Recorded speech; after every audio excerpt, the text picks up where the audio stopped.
Gandhi museum expo போயிட்டு வெளியே நிறைய ஸ்டால் போட்டிருந்தாங்க. பஜ்ஜி ஸ்டால், பக்கோடா ஸ்டால்னு ஏகப்பட்டது போட்டிருந்தாங்க. எல்லாத்தையும் கண்ட்ரோல் பண்ணி ஒன்றுமே வெளியே வாங்கி சாப்பிடாம வீட்டுக்கு வந்தாச்சு. திங்கக்கிழமை போகி பண்டிகை, ஆனால் ஞாயிற்றுக்கிழமை சாயங்காலமே போகி அன்றைக்கி பண்ண வேண்டாம் சொல்லிட்டு பஜ்ஜி சாப்பிடுவோம். ஏன்னா முதல் நாள் வந்து ரொம்ப கிரேவிங்காக இருந்தது, வீட்லேயே பண்ணிடுவோம் சொல்லிட்டு 300 ml ரீஃபைண்ட் ஆயில் விட்டுருக்கேன். காலையில் வெறும் ரசம் உருளைக்கிழங்கு மசால் பண்ணியிருந்தேன். உருளைக்கிழங்கு மசால் வந்து கொஞ்சம் கெட்டியாக பண்ணிட்டேன். சாயங்காலம் பஜ்ஜி பண்ணணும்னு ஒரு இதில் இன்டென்ஷனில் இருந்தேன். அதனால் கொஞ்சம் உருளைக்கிழங்கு மசால் எடுத்து வச்சுருந்தேன்.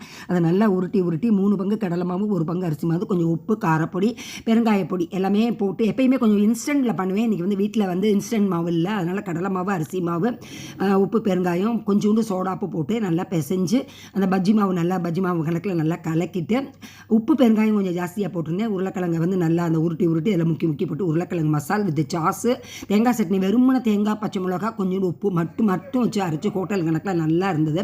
உருளைக்கிழங்கு போண்டாலாம் பண்ணி ரொம்ப வருஷம் ஆகிடுத்து, பண்ணுறதே இல்லை. அதனால் இன்றைக்கி நான் வந்து உருளைக்கிழங்கு போண்டா பண்ணேன். வெளியே நல்லா கிறிஸ்பியாக இருந்தது, உள்ளே ரொம்ப நல்லா இருந்தது.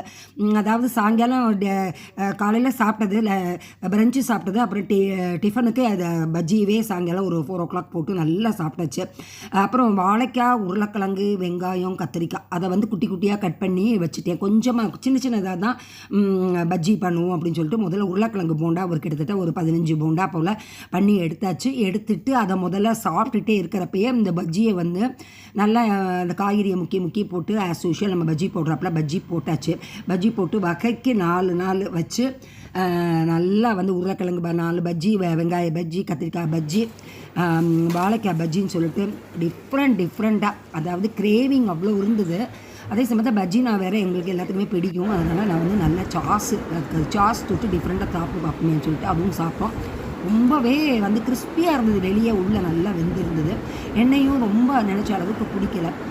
ஆக்சுவலாக வந்து நான் போகி அன்றைக்கி வடை பண்ணுவேன், இன்றைக்கி வந்து போகி பண்ணலை. அதனால் இப்போ நாளைக்கு பண்ண வேண்டாம்னு சொல்லிட்டு இங்கே முதல் நாளே பஜ்ஜி போட்டு காலையில் முதல் நாள் பண்ணின சாம்பார் இருந்தது, அதை வந்து நான் ஃப்ரிட்ஜில் வச்சுருந்தேன். அதை எடுத்து சூடு பண்ணி அதையும் தொட்டு சாப்பிட்டு பார்ப்போம்னு சொல்லிட்டு அதை வந்து நான் வந்து அந்த சாம்பாரையும் தொட்டு சாப்பிட்டு பார்த்தேன். பஜ்ஜி நிறையவே தான் போட்டிருக்கோம்.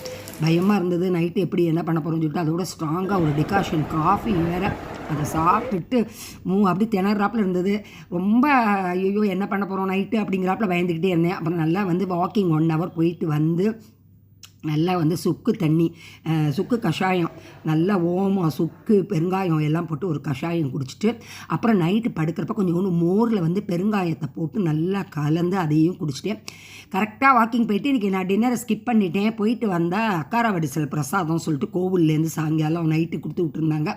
அதை தூக்கி அப்படியே நான் ஃப்ரிட்ஜில் வச்சுட்டேன். காலையில் யூஸ் பண்ணிக்கலாம்னு சொல்லிட்டு இதோட